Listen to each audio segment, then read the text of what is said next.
and on IG doing the thing, doing the live session. Hey y'all, got my little studio in the background, got my little stuff in the background. It's not the cute. I got my child in the background. Say hi, Ella. She wants to be. She's adorable. Oh, to be 11 again. I don't know that I'd want to be 11 again, but I did enjoy being 11. Is there a reason you have a hammer in your hand? No. Okay, yeah, don't be behind me with a hammer in your hand, child. I don't understand it. But anyhow, I am so happy. Welcome to Yoni Talk Live. My name is Tahera Rene Christy. I am the founder and creative director of Amour Propre, which means self-love in French, and I manufacture personal hygiene products that cater to sensitive skin from a melanated perspective. And I Yoni Talk Lives to you. I'm clearly late today. It was supposed to be what was supposed to be, but I have an excuse. I had to pick up my daughter from school, but I also got to go see the Michael Jackson movie today. I worked all weekend, and so this girl, I worked all weekend, and I did not have an opportunity to go see it when everybody else saw it. So I got to see it all by myself, which was wonderful. I love taking myself out on dates, and got to see it in IMAX. There were like 10 people in the theater, which is great. It was 10 o'clock in the morning because people got jobs. Praise God that my job keeps me away on weekends, but during the week I have a little more flexibility. And I was able to remember, not even just that it was a great movie and very well done. I was able to remember when I was introduced to Michael Jackson. I think that's probably the biggest thing is people have their Michael Jackson moment and stories that they have for over 60 years of people who have had their experiences with his impact on the world, making it a better place for you and for me and the entire human race.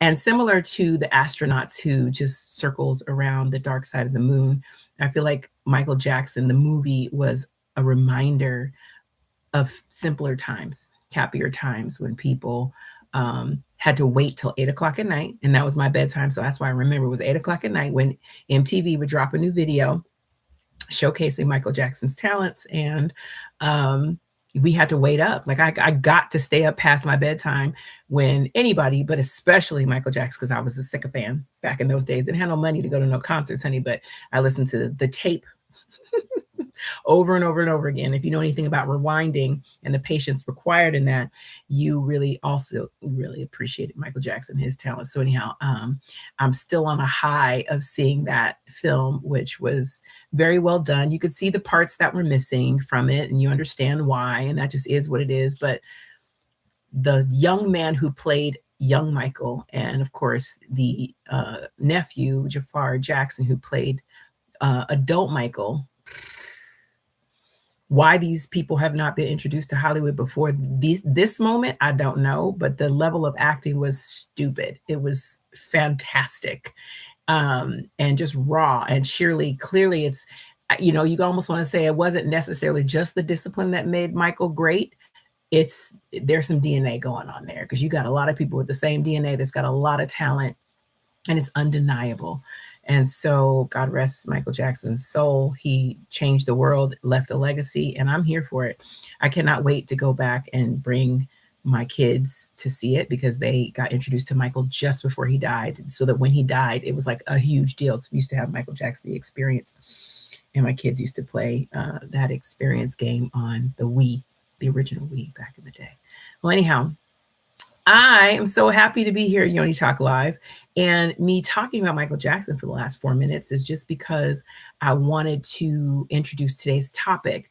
Now, I know that I said Tuesdays, I'm going to talk more about the Yoni specifically, and on Thursdays, more philosophy.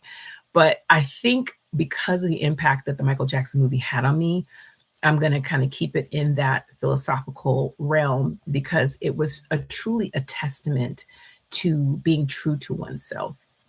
And I feel like a lot of people love their individuality and love the idea of being who they think they are for the world. But many of us have our reservations about being honest with ourselves and being our true, authentic selves to the world. There's one side of us that we showcase to our family, and one to our friends, and one to strangers. Thanks for joining.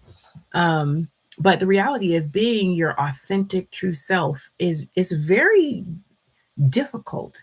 And I'll say difficult because you'll be like, well, I'm me. I was born in this body. I'm going to be me always.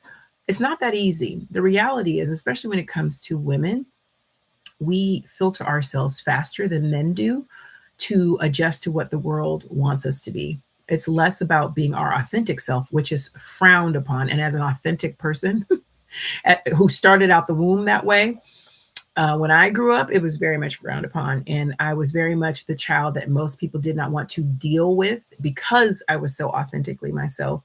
And it wasn't until I turned into an adult that that authenticity was able to blossom, because who's paying my bills but me? And so anybody trying to jurisdict who I was going to be and how I was going to show up to the world was automatically X'd out, because the reality is I don't live my life for them. I live my life for myself. And now that I don't have any restrictions on me as to my authenticity, my husband doesn't restrict me. My mom's no longer living. And I don't really keep people around that don't understand the beauty that is my level of expression. As long as God's got me and is cool with the way that I am and continues to bless me, I have no reason to control the beauty that is all of my facilities. I'm a busy person, and I've openly admitted many times that I have ADHD, more ADD now that I'm older, because I'm not necessarily as hyperactive as I once was. But that ADD has been my superpower. Literally, has allowed me to do so many things well. The average person could do one thing well, maybe two if they're lucky. I do a lot of stuff really well, and I'm not being braggadocious. I'm saying that to say people will see me here, they'll see me there, and they'll see me everywhere and be like, that girl does too much. She's doing too much. She's all over the place. There's no possible way to be great at everything. But I bring back up Michael Jackson, because he really was the greatest. Nobody sang him down better. Nobody danced better than him. Nobody held a room to its knees the way that he did. And while you could say those things are all the same, they really truly are not, because he was also a businessman and understood that. And those are all different facets. Those are all different ways of expressing oneself, being truly authentic to himself. Because I wouldn't buy a llama and have a pet monkey as my best friend, because that's just not in my wheelhouse, right? I don't want to be a child forever. But if I lived a life like him, I probably would have adopted that mindset. The reality is he was authentically himself, and not everybody was going to understand him as a person, not the public figure that everybody got to see. And as a person who in my core is extremely private, and people who know me, they've seen me in public settings and forums for many, many years. They're like, what do you mean you're private? You're an extrovert. You're out there. You put yourself out there all the time. You're doing a podcast right now from your house. How much more out there could you be? This is me outside of my comfort zone. This is me challenging myself to do more, because I have a gift that transcends my shyness when it comes to putting myself out there. So this is a challenge that I'm giving myself, similar to singing really hard songs. Those are challenges that I love, but they're challenging, but I do them because I want to achieve a goal. So with this podcast, I've got all this knowledge, I've got all this wisdom inside of me that God has blessed me with because of all the experiences I've had. And that's why I love Yoni Talk Live, because while it's rooted in women empowerment and talking about feminine hygiene and women's health, ultimately I'm here to inspire. I'm here to motivate. I'm here to give people another perspective that they may not have considered, because many of us, don't have a lot of people around us that are trying to inspire us to be better. We typically have to seek that outside of ourselves, outside of our family. Can't pick our family, so oftentimes they are only as good as what they can be, and that has nothing to do with your greatness. It has everything to do with the ability to seek out something outside of self in order to become better than the generation before you. So as challenging as this is for me, I want you to be encouraged to finding your authenticity, your authentic voice. Your authentic voice will be the reason why somebody wants to do business with you, hold a conversation with you, help you, support you in what you are doing. When you show up as whom God created you to be, nothing more, nothing less, no matter the judgment you may or may not receive, ultimately you're giving your soul a sense of peace, as we are souls having this human experience, and we're all expressing ourselves as in this human experience in different ways. um, we can get weary in doing what we think is good at the time, and others may not see it as good. They may see it as a threat or a challenge. But the reality is, you were meant and put on this earth to do things the way that you want to do them so that you can be happy. Ultimately, your happiness is the greatest reward for working hard and doing exactly what you were designed to do. Hence this conversation. I was designed to inspire, to motivate, to cheerlead, to love on, to be kind to God's people. And there are many outlets for that. And this is just one. So thank you for joining me and being on this journey as I discover who God needs me to be in a time such as this. The world is missing love right now. The world is missing camaraderie and connectivity. The world is missing genuine connection and positivity.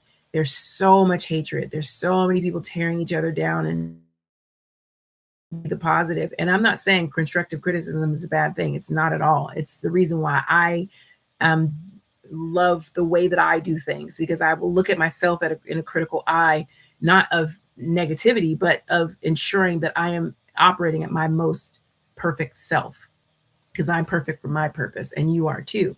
And if you see it from that perspective, you won't be threatened by your perfection. You'll actually embrace it and see it as an asset rather than a liability. Your intentions become the reason why people believe you, listen to you, see you, support you, or not. And regardless, you're going to have haters. You're going to have people who see you for who you are. You're going to have people who ignore you completely. But if you just remain yourself, remain your authentic self, you will be of great purpose and supportive of your divine reason of being on this earth. So taking care of yourself, treating yourself with kindness, and giving yourself grace and mercy when things don't go the way that you want them to go, that is the greatest form of self-love and self-care.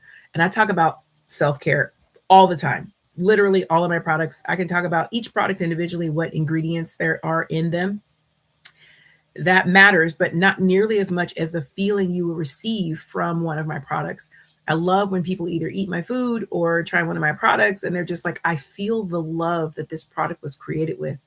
Well, I love me, and loving myself before I give love to others makes the love that I give so incredibly authentic and beautiful and alluring and attractive.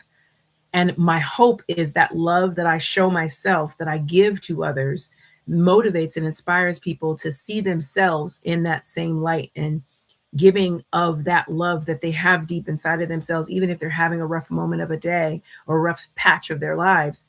That love is so infectious and so needed. Everybody feels like they need money and they need more stature and they need more followers and they need more attention. No, no, no. You need more self-love. Everybody. I don't care who you are, the president on down, right? And everybody on the planet. When you learn to love yourself, your authentic, true self, the way that you were built and designed, no reason to be unkind to yourself to the point where you project that unkindness onto others. So I just want you to be encouraged. Be encouraged. You know, everybody take a deep breath, because goodness will ultimately always reign over all things. And I believe that in my heart. I've been through a lot. And one of these lives, I'm just going to go into some stories so that, you know, I've written several books about my stuff. So you can't embarrass me about my stuff. I done already published it. It's already out there. But I say all that to say that your love for yourself will lead the way, will guide you to your greatness. So don't forget you're great, just how you are, and continue to be great because you were built that way. And if you don't feel great, do the work internally inside of you so that you can start seeing yourself perfect for your purpose, and let goodness and mercy follow you all the days of your life. Now, that is a biblical statement, but how that translates is no matter where you go, no matter what you do, allow the good things that have happened to you be the things that people see when you leave. So that when they say, oh, that Tahera girl, or oh, that Teresa girl, she's so sweet, she's just so kind, all the things she says and does, and let your actions do the talking. Let your kindness be your calling. How many doors it's opened for me. When I tell you I've killed more people with kindness, and I say that as a euphemism, I ain't trying to kill nobody. I really am trying to get people to see that even if you hurt me, you harmed me, my goodness will always outweigh your negativity, always.